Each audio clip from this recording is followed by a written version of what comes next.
Once upon a time, in a land called Israel, there was a giant named Goliath. He was part of an army called the Philistines, and they were at war with the Israelites. Goliath was so big and strong that people trembled just looking at him. He stood tall like a tower, with armor that shone under the sun and a spear bigger than a tree trunk. Every day, Goliath came out to challenge the Israelites. He would roar, "Who will fight me? Send out your strongest warrior." But no one dared to face him. The Israelite soldiers were too afraid. Goliath laughed and made fun of them, saying, "You are all cowards. Your God won't save you."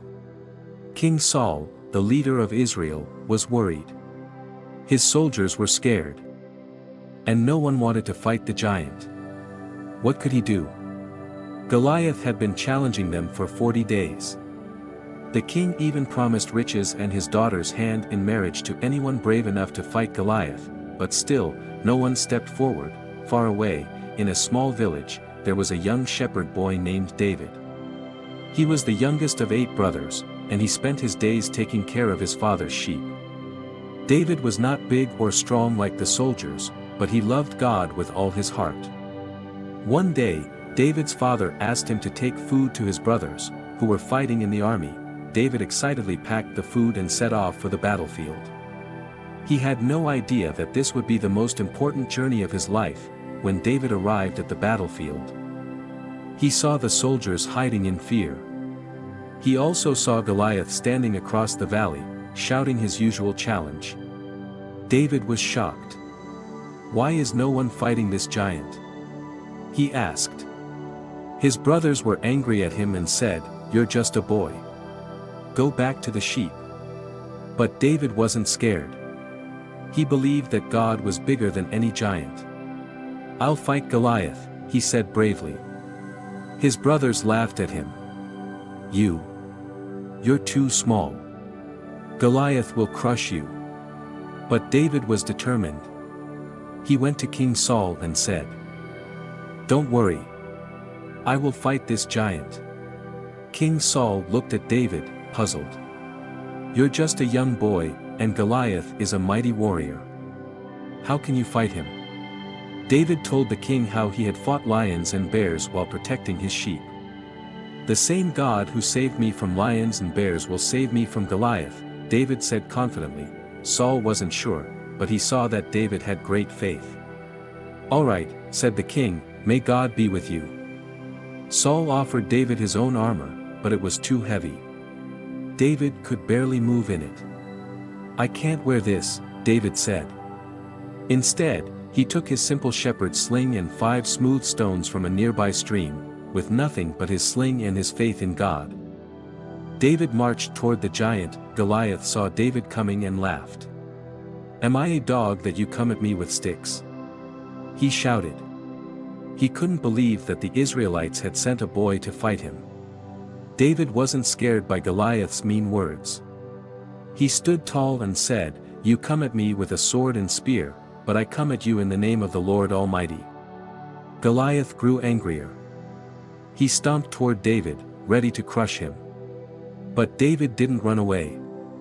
He reached into his bag, pulled out one of the smooth stones, and placed it in his sling.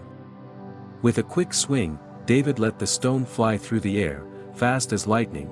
The stone sailed across the valley, and before Goliath could even raise his shield, it struck him right in the forehead.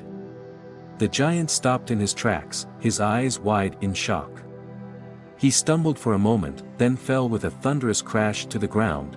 The Philistine army gasped. They couldn't believe what they had just seen. Goliath, the unbeatable giant, was defeated by a young shepherd boy. David calmly walked over to the giant and stood over him. With Goliath gone, the Philistine army turned and ran in fear. The Israelites cheered, chasing after them. God had given them victory through David's bravery. When the battle was over, King Saul called for David. "You have done something incredible today," the king said. "You trusted God and defeated the giant that no one else dared to fight." David smiled and gave all the glory to God. "It wasn't me, it was the Lord," he said. the news of David's victory spread quickly. People everywhere were talking about the young shepherd who had defeated the giant. The women sang songs about him, and children pretended to be him, practicing with their own slings and stones. As promised, King Saul rewarded David with riches and gave him a special place in the royal court. David also became best friends with King Saul's son, Jonathan, and their friendship would last a lifetime. But not everyone was happy about David's success. King Saul grew jealous of David. The more people praised David, the more Saul felt threatened. He feared that one day, David might take his throne. But David remained humble, always trusting in God's plan for his life. David's journey was far from over, but for now, he had shown the world what it means to have courage and faith. After David's victory over Goliath, he became a hero in all of Israel. People sang songs in the streets, "Saul has slain his thousands, but David his tens of thousands." This made King Saul very angry and jealous. He couldn't understand why the people loved David so much. What if David tries to become king? Saul thought. Even though David was always respectful and loyal to King Saul, the king's heart grew darker with jealousy. One day, while David was playing music for the king, Saul suddenly threw a spear at him. David dodged it just in time. He was shocked. Why would Saul want to hurt him? Saul tried to attack David many times after that, but David always escaped. David didn't want to hurt Saul, even though he could have defended himself. He knew that God had made Saul king, and he wanted to honor that. So, David decided to stay away from Saul for a while. David's best friend, Jonathan, was King Saul's son. Jonathan knew that his father was acting badly and told David, "You must be careful. My father is jealous and wants to harm you. But I will always be your friend and help you." David thanked Jonathan for his friendship and kindness. He knew that God was watching over him. Even when things were hard, David realized that it wasn't safe for him to stay near King Saul, so he left the palace and wandered through the countryside. He had no home, no riches, and no army. But he trusted that God would guide him through the tough times ahead. He found shelter in caves and lived off the land with a few loyal friends who joined him. King Saul wasn't satisfied with David leaving. His jealousy had turned into full-blown hatred. Saul sent his soldiers to find David, chasing him through the wilderness. But no matter where Saul's men searched, they couldn't capture him. God was protecting David every step of the way. One day, Saul came very close to catching David. He entered a cave to rest, not knowing that David and his men were hiding deeper inside. David's men whispered to him, "This is your chance. You can defeat Saul right now." But David shook his head. He knew that hurting Saul would be wrong. Instead, David sneaked up quietly and cut off a small piece of Saul's robe. Later, when Saul left the cave, David called out to him, "My king, I could have harmed you today. But I didn't. Look, I have a piece of your robe as proof that I mean you no harm." Saul was shocked and ashamed. "You are more righteous than I am, David," Saul admitted. "I have been wrong to chase you. May the Lord bless you for your kindness." Even though Saul promised to stop chasing David, his jealousy didn't go away. He once again gathered his soldiers and went out to hunt for David in the wilderness. But no matter how hard Saul tried, he couldn't catch him. One night, while Saul and his soldiers were sleeping in their camp, David and one of his men sneaked down into the camp. They saw Saul sleeping soundly, with his spear stuck in the ground next to him. David's friend whispered, "This is your chance. Take Saul's spear and end this battle once and for all." But David once again refused. He whispered back, "I will not harm the Lord's anointed." Instead of hurting Saul, David took the spear and Saul's water jug. Quietly, they slipped back out of the camp without anyone waking up. The next morning, David stood on a hill and called out to Saul's camp. "Look, my king!" he shouted, holding up the spear and the water jug. "Last night, I could have taken your life. But I chose not to. Why do you keep chasing me? I mean you no harm." Saul's heart softened for a moment. He saw that David truly wanted peace. "I have been a fool," Saul said. "You are more righteous than I am. May God bless you, David." Though Saul said this, David knew that it was still not safe to return to Saul's palace. So, he stayed in the wilderness, waiting for God to show him what to do next. As David continued to live on the run, he never stopped trusting in God. He prayed for guidance every day and wrote songs of praise, even in his hardest moments. Some of these songs, called psalms, are still read and sung today. They remind people to trust in God's love and protection. No matter what they face, one of David's psalms said, "The Lord is my shepherd, I shall not want. He makes me lie down in green pastures, he leads me beside still waters.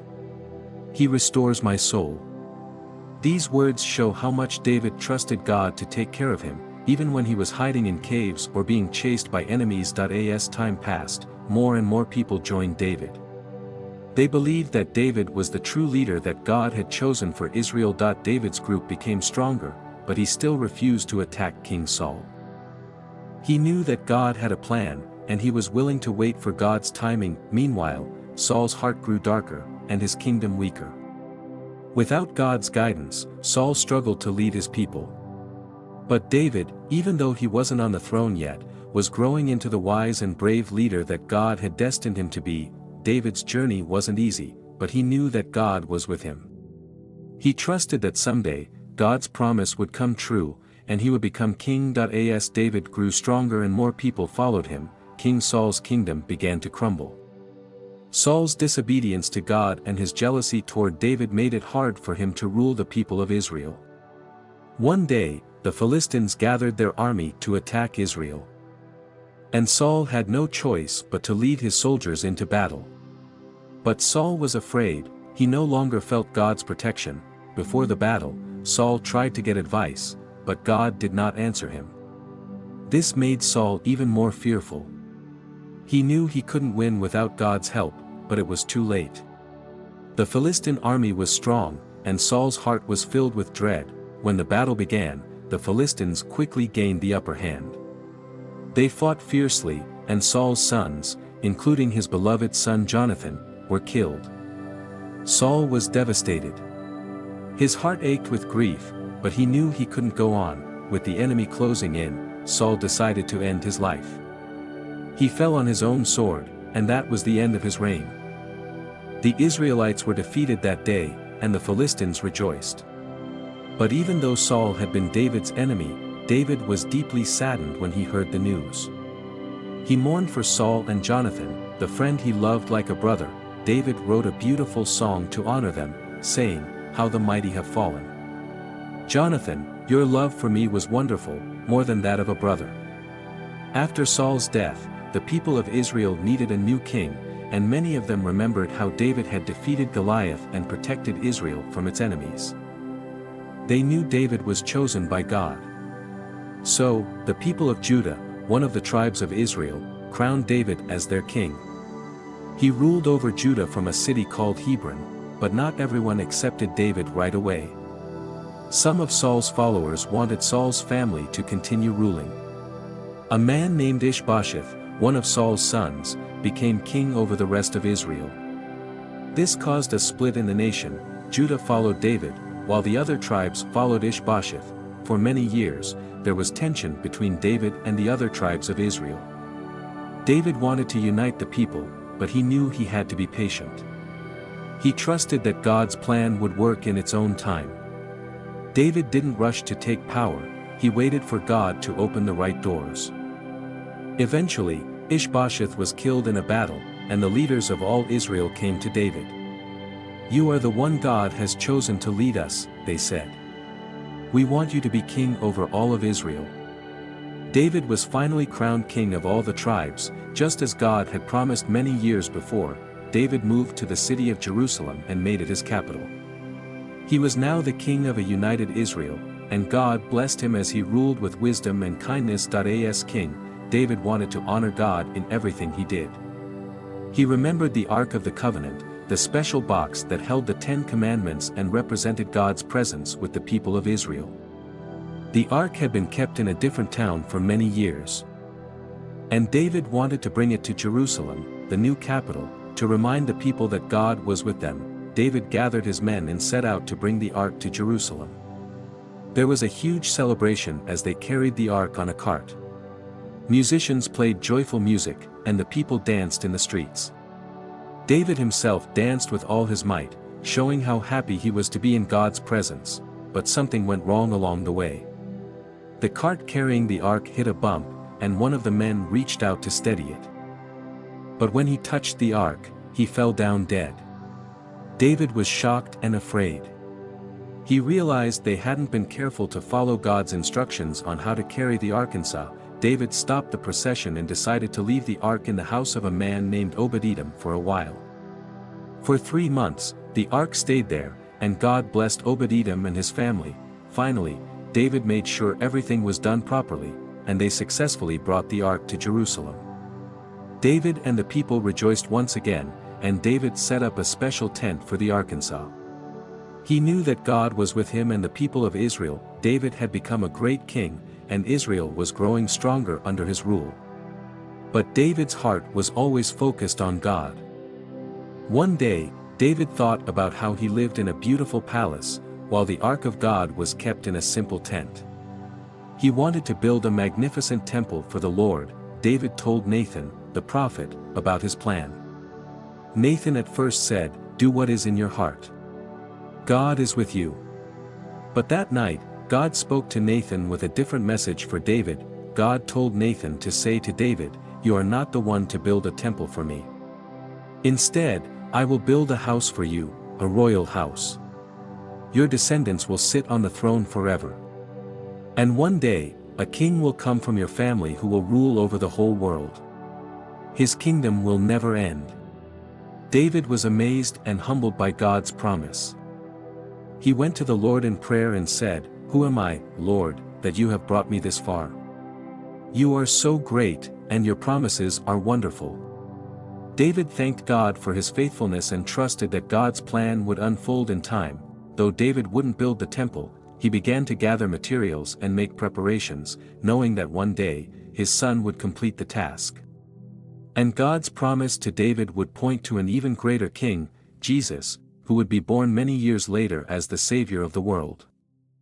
Even though David was a mighty king, he never forgot the kindness that Jonathan, Saul's son, had shown him.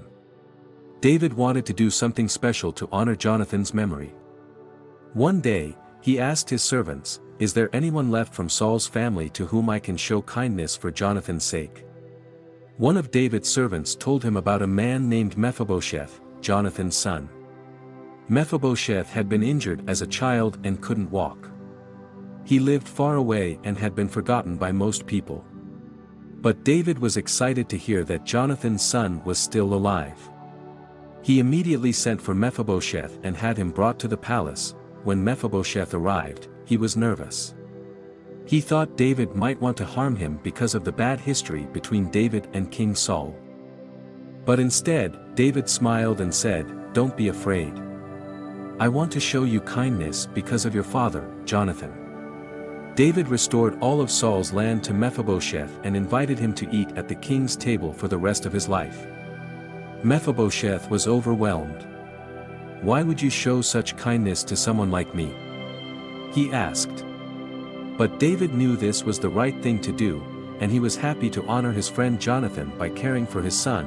Mephibosheth lived in Jerusalem and was treated like a member of David's own family, all because of the love and friendship that David and Jonathan had shared. As David's reign continued, he surrounded himself with brave and loyal men. These men were known as David's mighty warriors. And they helped him win many battles. They were strong and fearless, always ready to fight for David and for Israel. Each one of them had a special story that made them famous. One of these warriors was a man named Joshua-Basshebeth. He once fought against 800 enemy soldiers by himself and defeated them all. Another mighty warrior was Eleazar, who fought so hard that his hand clung to his sword, and he couldn't let go even after the battle was over. These men were incredibly brave and skilled in battle. David also had 3 close warriors who were known for their daring acts. One day, David was hiding in a cave because the Philistines had taken over his hometown of Bethlehem. David said, "Oh, how I wish I could have a drink of water from the well in Bethlehem." He was just expressing a wish, not expecting anything to happen, but the 3 warriors heard David's words and decided to do something amazing. They sneaked into Bethlehem, right past the Philistine soldiers, and drew water from the well. Then they brought it back to David. David was so touched by their loyalty and courage that he refused to drink the water. Instead, he poured it out as an offering to God, saying, "This water is too precious, it's like the blood of my men who risked their lives for me." These mighty warriors were just one example of the strong, faithful people who surrounded David and helped him become the great king that he was. Although David was a man after God's own heart, he wasn't perfect. One day, he made a terrible mistake. While his army was off fighting a battle, David stayed behind in his palace.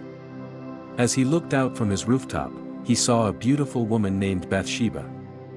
David wanted to have her as his own, even though she was already married to a man named Uriah, one of David's soldiers. David sent for Bathsheba and took her to his palace. When she became pregnant, David knew he had done wrong. Instead of confessing his sin right away, David tried to cover it up. He called Uriah back from the battlefield and hoped that Uriah would go home to his wife, but Uriah refused, saying it wouldn't be fair to the other soldiers. Since his plan didn't work, David made an even worse decision. He sent Uriah back to the front lines of the battle and secretly told his commanders to leave Uriah in the most dangerous spot. Sadly, Uriah was killed in the battle, and David thought his secret was safe. But God knew what David had done. He sent the prophet Nathan to confront David. Nathan told David a story about a rich man who stole a poor man's only lamb. David was outraged at the rich man's cruelty, but Nathan looked at him and said, "You are that man." David realized how terrible his sin was, and he was filled with deep sorrow. David immediately confessed his sin to God and repented.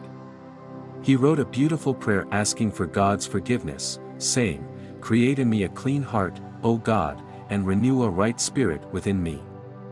God forgave David, but there were still consequences for his actions. David learned a hard lesson about the cost of sin, but he also learned that God's mercy is always there for those who truly repent. As David grew older, his family faced many struggles. One of his sons, Absalom, was very handsome and popular with the people. However, Absalom's heart was filled with pride and ambition.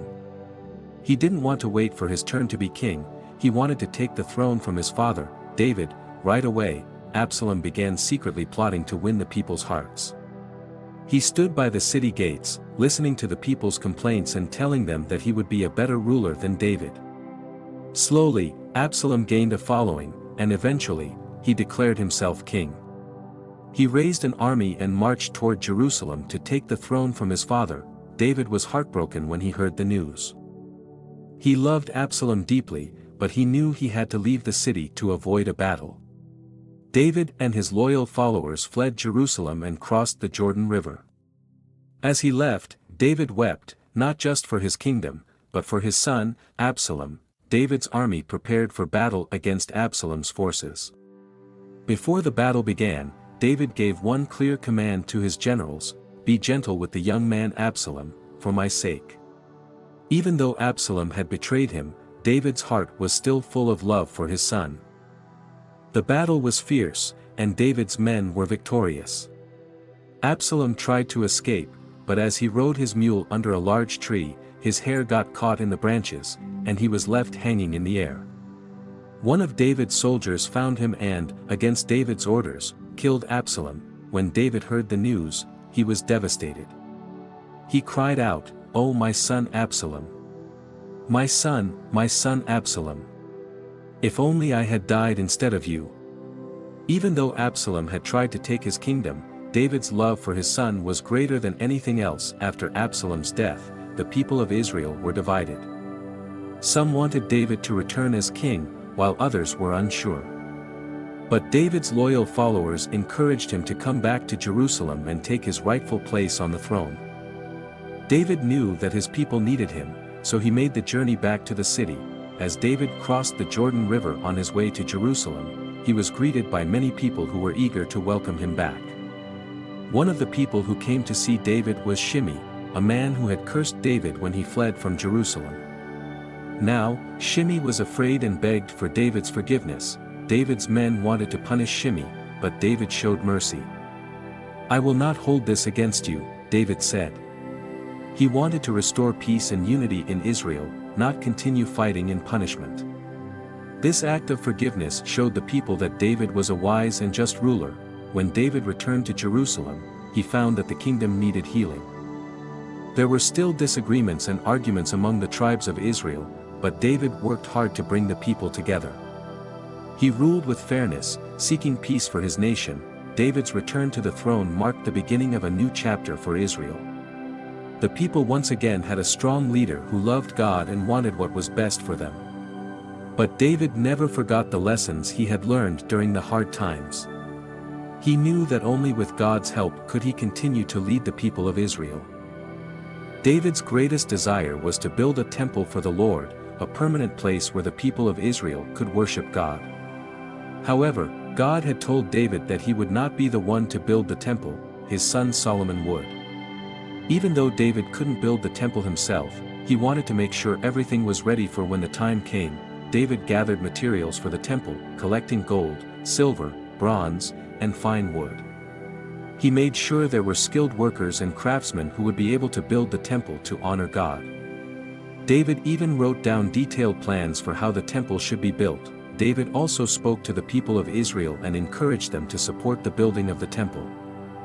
He reminded them that this temple would be a house for the Lord, where they could come and worship God for generations to come.